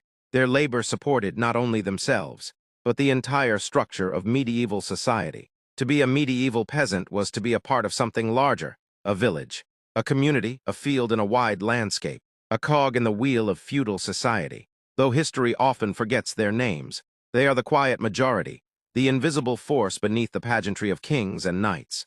Their days were long, their nights short, their meals simple, and their lives essential. As the rooster crowed again the next morning, another peasant stirred in the dark. Another day began, just as it had the day before, just as it would for centuries to come. To truly understand the life of a medieval peasant, one must step away from the towering castles, noble feasts, and grand battles that dominate popular portrayals of the Middle Ages. Instead, one must look to the earth, tilled by countless hands, under endless skies, and the manor, the beating heart of rural medieval society. For while lords and kings wrote the laws and led armies, it was the peasants who fed the kingdom, bound to the rhythms of nature, tradition, and obligation. Most medieval peasants were serfs. A serf was neither slave nor free. Bound to the land, they could not be sold separately from it, but neither could they leave without permission. They inherited their status and passed it to their children. A serf's life was not their own. It was entwined with the land, their community, and the lord they served. This was not merely an economic arrangement, but a deeply social and legal one, governed by long-standing customs that varied from region to region. The structure of the manor. The manor was more than a grand house for a local lord. It was an entire economic and administrative unit, the smallest functional cell of the feudal system. At its center stood the manor house, which varied in size and grandeur depending on the wealth of the lord. Some were simple fortified halls, while others resembled small castles. Here lived the lord or his steward, the figure of authority over the surrounding lands and people. Surrounding the manor house were functional buildings, barns to store grain, stables for horses and oxen, bakehouses, blacksmith shops, and granaries. There might be a chapel and often a mill, usually located near a stream. But the majority of the manor's land consisted of fields, pastures, woods, and the village, a cluster of peasant cottages, each with its thatched roof, wattle and daub walls, and small garden or yard. These villages were tight-knit communities. Houses were packed close together, and life spilled into shared spaces, the lanes, the churchyard, the communal oven. Children played together, elders told stories, and everyone knew each other's names, business, and burdens. The open field system. Central to rural agriculture in medieval Europe was the open field system, a cooperative method of farming in which large fields were divided into long, narrow strips, each cultivated by different families. These strips were not enclosed by hedges or fences, and the division was both practical and social. No one family received only the most fertile land. Instead, strips were scattered to ensure fairness and to mitigate the risk of crop failure due to poor soil in any one area. The open fields were divided into three major parts, one sown with winter crops like wheat and rye, one with spring crops like barley and oats, and one left fallow, unplanted so the soil could recover its fertility. This three-field system improved upon older two-field practices, increasing yields and reducing the risk of famine. Each year the cycle rotated. Families had to keep track of which field was which, and cooperation was essential. Plowing, sowing, and harvesting were done collectively, timed to the agricultural calendar and often led or overseen by a reeve, a kind of peasant foreman. Labor and life. Peasant families worked their own strips for subsistence. They grew cereal crops, kept chickens, pigs, sometimes a cow, and tended to small gardens of leeks, onions, beans, and herbs. But several days each week were not spent on their own land. They owed labor services to the lord, working his fields, maintaining roads, clearing brush, gathering firewood, or helping with construction. This was called weekwork and was unpaid. Instead, it was the price of their tenancy. In exchange for the right to farm certain strips, they owed time and toil. During harvest, the burden increased. Extra labor, known as boon work, was expected. Peasants could be summoned en masse to bring in the Lord's crops, under tight deadlines, regardless of their own needs. This could cause tension. A poor harvest might mean peasants struggled to gather their own food, even as they were compelled to work long hours for the Lord. There were also dues and taxes, many of which now sound quaint but were deeply resented. Harriet, when a peasant died, their best animal, or sometimes their best tool, was surrendered to the Lord. Tallage, a tax levied arbitrarily, often to raise money for wars or construction. Merchant, a fee paid when a daughter married, compensating the Lord for the loss of her labor. Tithe, a religious tax, 1/10 of all produce payable to the church. In addition, peasants were legally required to use the Lord's mill, bakehouse, and winepress, paying fees each time. These were not optional. Building your own oven or grinding your own grain was considered theft, a threat to the Lord's monopoly on income. Governance and custom. Peasants had few formal rights, but they did have a system of justice, the manor court, presided over by the Lord or his steward. The court met regularly to handle disputes and infractions. Its jurisdiction was local and based not on codified law, but custom, traditions handed down orally and enforced by community consensus. The court dealt with trespassing animals, broken fences, unpaid debts, and absentee laborers. It also recorded property transfers, inheritances, and marriages, serving as a kind of administrative registry. For the peasant, the manor court was both oppressive and vital. It was where grievances could be aired, but also where fines and punishments were imposed. Justice was not impartial. The Lord had the final say. Still, it was a place where community life was regulated, and where, occasionally, a clever or respected peasant could influence outcomes. Protection and community. Despite the burdens, the manor was not merely a system of exploitation. It also offered protection. In an age of bandits, war, and famine, the manor provided a structure. The Lord had a duty, though not always fulfilled, to defend his tenants, offer food during crisis, and uphold order. In times of crop failure, lords sometimes distributed seed or grain. In conflict, the manor might become a refuge. In winter, when life slowed and the threat of hunger loomed, the manor's storehouses could be the difference between survival and death. Peasant life was governed by the calendar. In spring, fields were plowed and sown. In summer, weeds were pulled, and animals were grazed. In autumn, the harvest was brought in with feverish effort. Winter was quieter but not restful. Tools had to be repaired, firewood gathered, and livestock kept alive. Each season had its rituals, expectations, and labors. Religious festivals marked time. Saints' days, feast days, and holidays offered brief moments of respite, often linked to the church. Even the humblest village might host processions, bonfires, or dancing. Inequality and resistance. Though bound by feudal ties, not all peasants were equal. Some held more land, had better tools, or learned skills that made them valuable. Smiths, carpenters, weavers, and masons. These skilled laborers could trade services for goods, earn favors, or secure better treatment. A few rose further, through careful savings. Some peasants leased land independently, or bought their freedom from serfdom, becoming yeomen, freeholding farmers with rights and a degree of autonomy. Still, the system was rife with tension. Lords raised rents, enforced harsh penalties, or demanded more labor. Peasants resisted in subtle ways, delaying tasks, neglecting duties, or accidentally losing tools. At times, resistance turned to revolt. Other revolts occurred across Europe, in France, Germany, Italy, each fueled by injustice and hope. Change and decline. The 14th century brought catastrophe and opportunity. The Black Death swept across Europe, killing perhaps half the population. Fields were left untended, whole villages vanished. But for survivors, scarcity of labor meant new leverage. Peasants demanded wages, some fled to towns. Others bargained for better terms. Lords tried to hold the old system together through law. The statute of laborers in England, for example, but the tide had turned.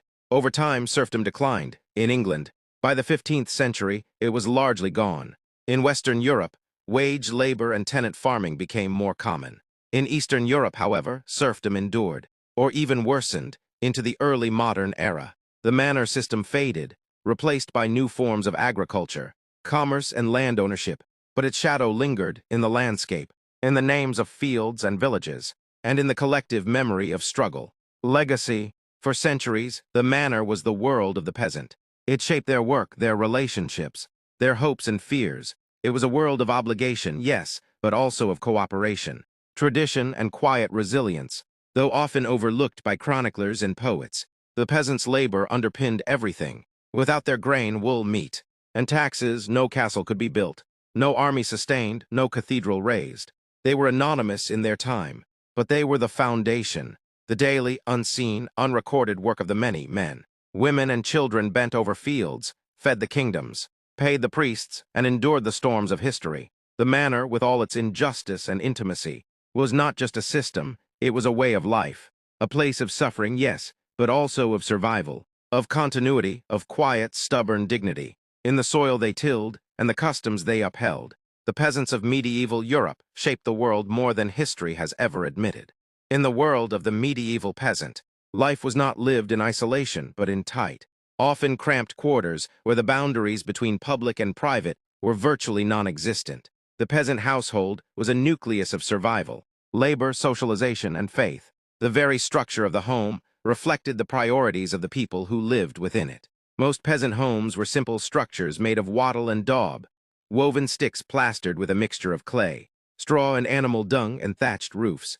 They were dark, smoky, and cold in winter, yet warm and filled with the sounds of life. The floors were usually made of compacted earth, sometimes strewn with rushes or straw to absorb dirt and moisture. There was rarely a chimney.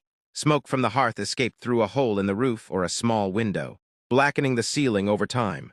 Furniture was minimal: a bench, a rough table, and perhaps a wooden chest or bed shared by multiple family members. Tools hung on the walls, and clothing might be stored in bundles or simply hung from pegs. Families were often large, out of both necessity and culture. Many children meant more hands to help with farm work, tending animals or gathering firewood. Infant mortality was high, so not every child born survived to adulthood. But even so, households frequently included extended family, grandparents, cousins, and in some cases, non-relatives such as servants or lodgers. The household might also include domesticated animals, chickens scratching on the floor, a pig by the hearth, or even a cow tied near the door. Privacy, as we conceive it today, was absent. Curtains or hangings might demarcate sleeping areas, but people lived, worked, and slept in close quarters. Marriage was a social and economic bond, as much as a romantic one. Peasant marriages were often arranged within the village or among nearby communities. While the church required consent from both parties, families played a significant role in the arrangements, and dowries or bride prices were often exchanged. Once married, a couple became an economic unit. The husband tended the plow and fields, the wife managed the home, cared for animals, preserved food, wove textiles, and bore and raised children. Gender roles were distinct but not inflexible. During planting or harvest, women and children worked alongside men in the fields. In times of crisis, the elderly or infirm might step in where they could. Despite the harsh conditions, family bonds were strong. Parents taught children practical skills from an early age: how to tend livestock, gather herbs, spin wool, or mend tools. Songs, stories, and sayings were passed down orally, weaving culture and memory into the rhythm of daily life. The hearth was the center of the home, not only for cooking but as a gathering place. Meals were eaten together, often from shared dishes, with spoons or bread used to scoop food. Food was plain but nourishing. A typical meal might consist of pottage, a thick stew of grains and vegetables, black bread made from coarse rye or barley flour, and perhaps cheese or salted meat on rare occasions. Meals were supplemented with seasonal vegetables, herbs, eggs, and what little dairy the household could spare. Water was often unsafe to drink, so weak ale was the standard beverage, even for children. Faith was the great unifier of medieval life. The church was ever present, from the tallest cathedral spires in cities to the modest stone chapels in rural villages. Even if a peasant could not read or write, they could recite prayers, understand biblical stories through murals and stained glass, and follow the cycle of feast and fast that structured the liturgical year. The church calendar shaped life with a rhythm more powerful than any clock. Ordinary time was punctuated by Lent, Advent, feast days of saints, the Nativity, Easter, Pentecost, and dozens of local holy days. Religion permeated the peasant worldview. Everything: illness, famine, good harvests, and the birth of children was attributed to God's will. People believed in divine intervention and the presence of both angels and demons in the everyday world. Villagers might pray to saints for specific concerns, St. Anthony for lost items, St. Isidore for farmers, St. Bridget for domestic matters. Holy relics were revered, fragments of saints' bones, cloth, or even drops of blood were housed in reliquaries and believed to offer divine protection. The village priest held a unique position. He might be the only person in the area who could read Latin, and he acted not only as a spiritual advisor, but also as a teacher, chronicler, and sometimes even a medic. He baptized children, presided over marriages, gave last rites, and celebrated Mass. He also enforced moral codes, heard confessions, and reported to higher church authorities. His sermons reminded parishioners of the sins of sloth and greed, the need for humility, and the promise of heaven for the faithful. Pilgrimages, journeys to holy sites, were one of the most significant religious undertakings a peasant might make. Though costly and difficult, many saved for years to visit shrines such as Canterbury in England, Santiago de Compostela in Spain, or even Rome or Jerusalem. Pilgrimages were acts of devotion and penitence. Some were taken in thanks for a healing, others in hopes of divine intervention. Festivals provided relief from the rigor of daily life. Holy days were both sacred and celebratory, blending solemn worship with joyful community gatherings. May Day celebrated fertility and renewal. Young people danced around the maypole, flowers were gathered, and village greens came alive with song. At harvest festivals, people gave thanks for the season's bounty with communal feasts. Music and games, midwinter festivals, such as Christmas and the 12 days following, were occasions of gift-giving, storytelling, and warmth against the year's darkest days. Ale brewed weak for daily consumption flowed freely at festivals. Music came from simple instruments, flutes, drums, lyres, and fiddles. Dancing was communal and often energetic. People wore garlands, painted faces, and acted out mummers' plays, dramatized tales of death and rebirth, good and evil. These festivals were rooted in both Christian tradition and older pagan customs. The church often adapted these practices to maintain cultural continuity. Peasants also marked life's milestones with ceremony. Christenings, marriages, and funerals were religious and social events. A marriage might be followed by days of celebration, feasting and dancing. Death brought mourning and ritual. Prayers for the dead were believed to help souls pass through purgatory. Families lit candles and commissioned masses in the deceased's name, if they could afford it. The cycle of life was deeply tied to the cycle of the land and the liturgical calendar. Planting aligned with spring festivals. Harvest came with autumnal observances. Winter brought rest, reflection, and hope. The new year, often celebrated on March 25th, the Feast of the Annunciation, marked a spiritual and agricultural rebirth. Stories and legends flourished in these times. Folk tales told of saints, miracles, ghosts, and moral lessons.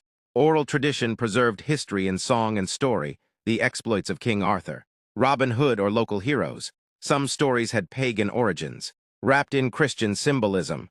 Superstition was strong. Villagers avoided certain days for weddings or travel, carried charms against illness, and believed in omens and dreams.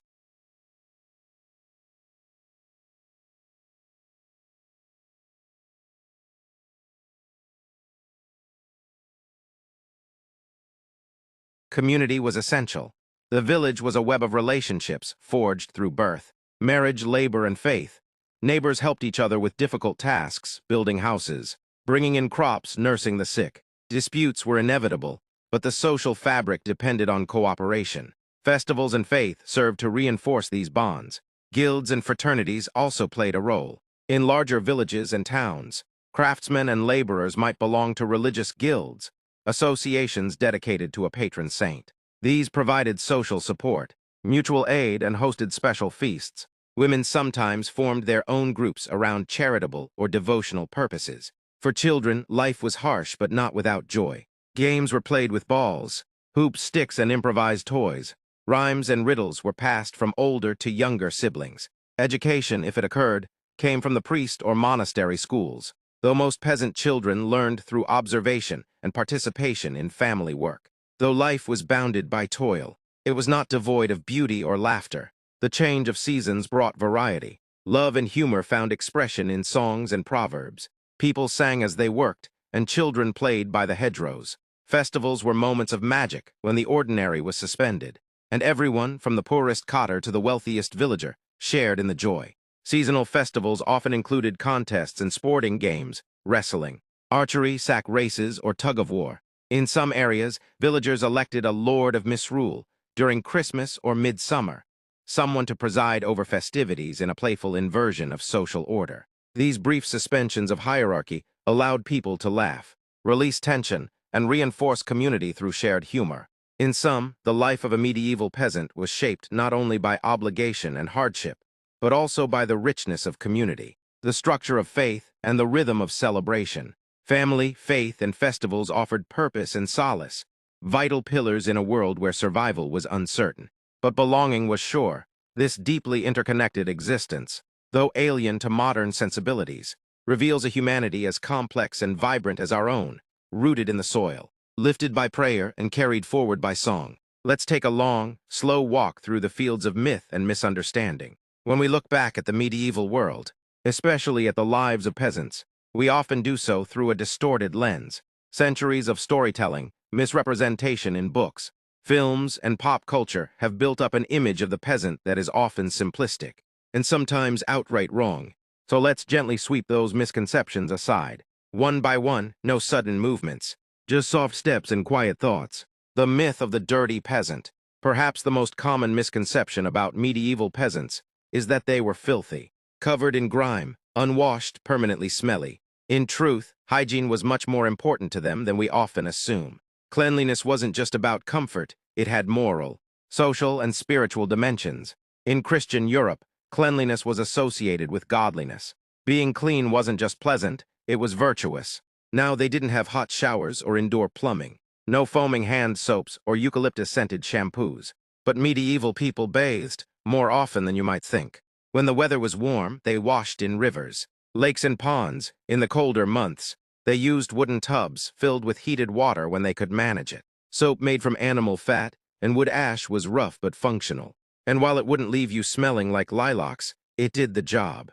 Public bathhouses existed, even in smaller towns, and were used by all social classes, though they eventually fell out of favor due to fears of disease and changing moral attitudes. For much of the Middle Ages, they were quite common. And brushing teeth, not with plastic toothbrushes, no, but with twigs, often frayed at one end to create a primitive brush. Herbal mouth rinses were used, made with ingredients like mint, sage, and vinegar. People chewed aromatic twigs to freshen their breath. They didn't know about bacteria or dental plaque, but they understood the connection between mouth care and feeling well. Clothing was washed too, though it was a laborious process. Linen undergarments were boiled or scrubbed at the local stream. Woolen outer garments were harder to clean, but they were brushed and aired out. Fleas and lice were constant problems, but people fought back against them with combs, oils, and even fumigation with smoke or herbs. Their homes, though modest, were not trash heaps. Floors were swept. Rushes or straw were laid down and replaced regularly. Smoke from the hearth blackened the walls, but it also acted as a mild disinfectant. Windows were few, but they were often covered with cloth or animal bladder to keep out flies. In short, they were not clean by modern standards, but they were not filthy savages. They cared, they tried, and that deserves recognition. The myth of the ignorant peasant. Another stubborn myth is that peasants were ignorant, illiterate, uneducated, backward. Now it's true that most peasants couldn't read or write. Literacy was rare, especially in rural areas. Books were expensive, and education was reserved mostly for clergy, nobles, or the wealthy. But let's not confuse book learning with intelligence. Medieval peasants had a profound, intuitive understanding of the natural world. They knew when to plant and when to harvest, how to read the weather by the clouds, how to predict frost by the stars. They recognized animal behaviors, bird migrations, the scent of the air before a storm.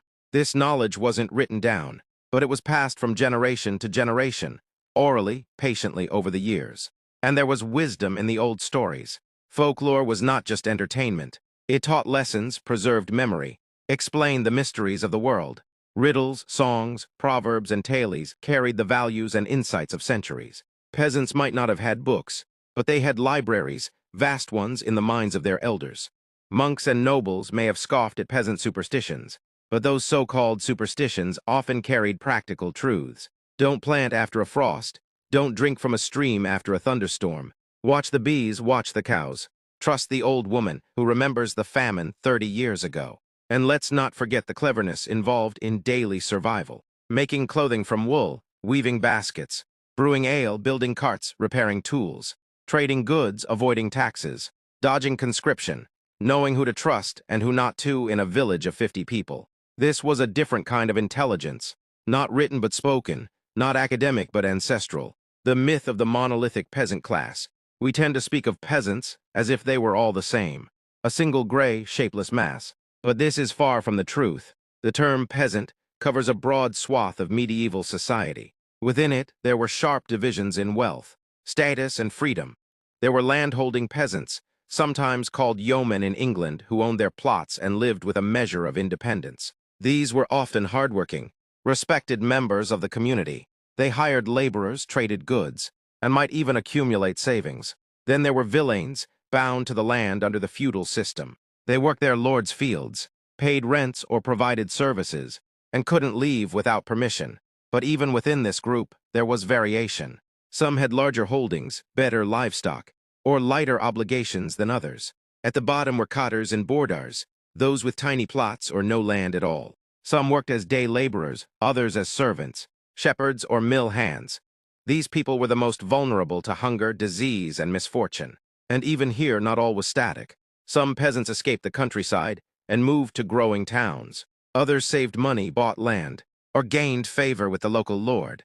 A few rose to minor positions of local authority, reeves, bailiffs, or tax collectors.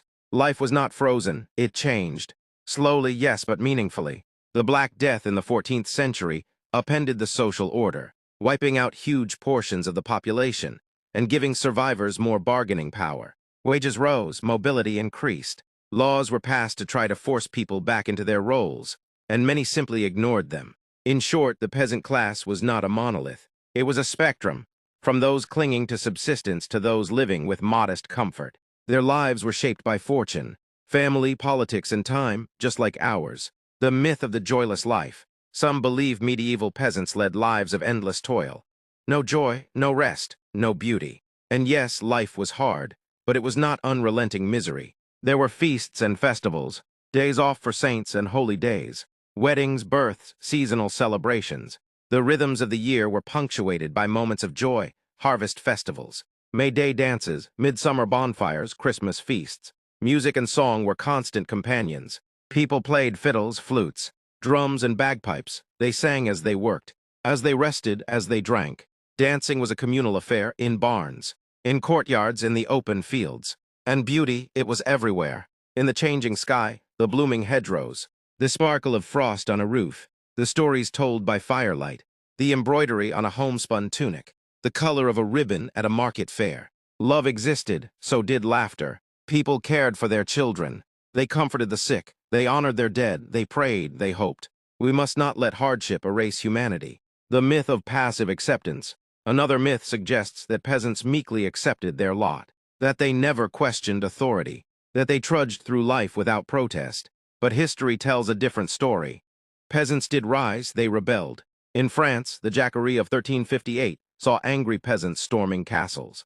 In England, the Peasants' Revolt of 1381 brought thousands to London, demanding better treatment, lower taxes, and an end to serfdom. In the German lands, the Bundscha movement and the German Peasants' War of 1524-25 shook the foundations of feudalism. These were not mindless mobs. They had leaders. They wrote manifestos. They quoted scripture. They wanted justice. Even in quieter times, resistance took subtler forms, evading taxes, stretching the truth in the manor court, working slowly, hiding extra harvest, relocating without permission. They were not passive. They endured, but they also dreamed of better lives. The myth of the forgotten class. Lastly, there is a quieter myth, that the peasant has been forgotten, that their lives vanished without a trace. It's true, we have few personal records. No diaries, no memoirs, no letters home. The voices of the peasant class were rarely written down, but they echo in the margins, in court rolls, in manorial records, in wills and tax lists, in church documents and folk songs, in the shapes of old hedgerows and the foundations of crumbling cottages. Archaeology fills in the gaps. So does comparative study. We sift through layers of pottery, fragments of fabric, the remains of meals, the footprints of hearths. And we listen, we imagine, we empathize. In doing so, we begin to hear them, not as shadows but as people. Mothers, fathers, lovers, workers, rebels, storytellers. Their myths may fade, but their lives endure. There's another quiet assumption woven into our modern imagination of the medieval peasant. The idea that their lives never changed. That generation after generation, things stayed the same work, the same tools, the same roles, day after day, year after year, century after century. But if we pause for a moment, we'll see this wasn't true at all. While change in the medieval countryside was slow, very slow by today's standards, it was not absent. The rhythms of rural life were adaptive, responsive, even innovative in their own modest ways.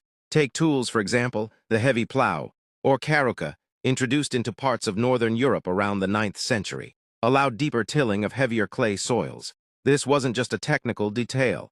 It transformed farming in entire regions, making land more productive and allowing communities to expand into areas previously unsuitable for agriculture. Or consider the three-field system, a rotation of planting in which 1/3 of the land lay fallow, 1/3 held grains, and 1/3 legumes or other crops.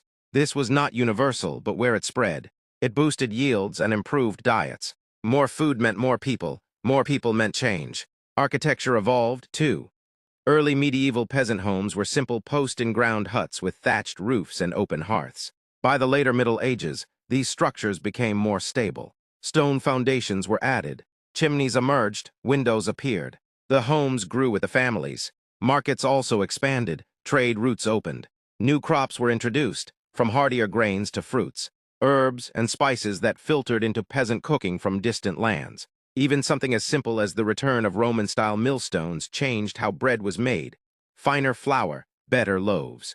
And peasant life wasn't untouched by larger forces, the Crusades, the rise of guilds, the growth of universities, or the slow but steady push of state building and taxation. These weren't remote events. They had ripple effects, sometimes gentle, sometimes sharp, even in tiny villages. So no, the medieval countryside was not timeless. It breathed, it shifted, it adapted. Peasants may not have welcomed all change, but they were not strangers to it. The myth of the emotionless past.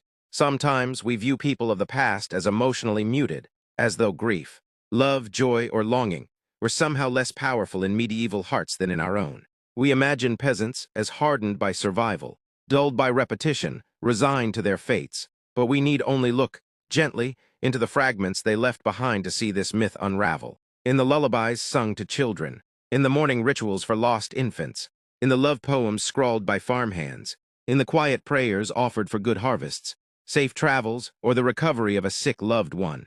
These were not unfeeling people. They wept, they rejoiced, they worried, they hoped. Consider how they responded to illness and death. The Black Death devastated entire communities, and yet, survivors built chantries to remember the dead. They added names to parish rolls. They wore tokens of mourning. They processed, they prayed, they rebuilt. In times of celebration, emotion overflowed not in courtly banquets, but in barn weddings, seasonal fairs, and candlelit church masses. There was laughter, music, courtship. And in disputes, recorded in manorial court rolls, we see hurt, pride, jealousy, and the quest for justice. Someone accused another of theft. A neighbor damaged a fence. A family contested inheritance rights. These were human stories, driven by emotion. To assume that medieval peasants were emotionally detached is to deny them their full humanity. Their hearts beat just like ours. The myth of isolation. Another subtle myth is the idea that medieval peasants were cut off from the wider world, that they were born, lived, and died within a few square miles, untouched by politics, distant from religion, unaware of the larger forces shaping Europe.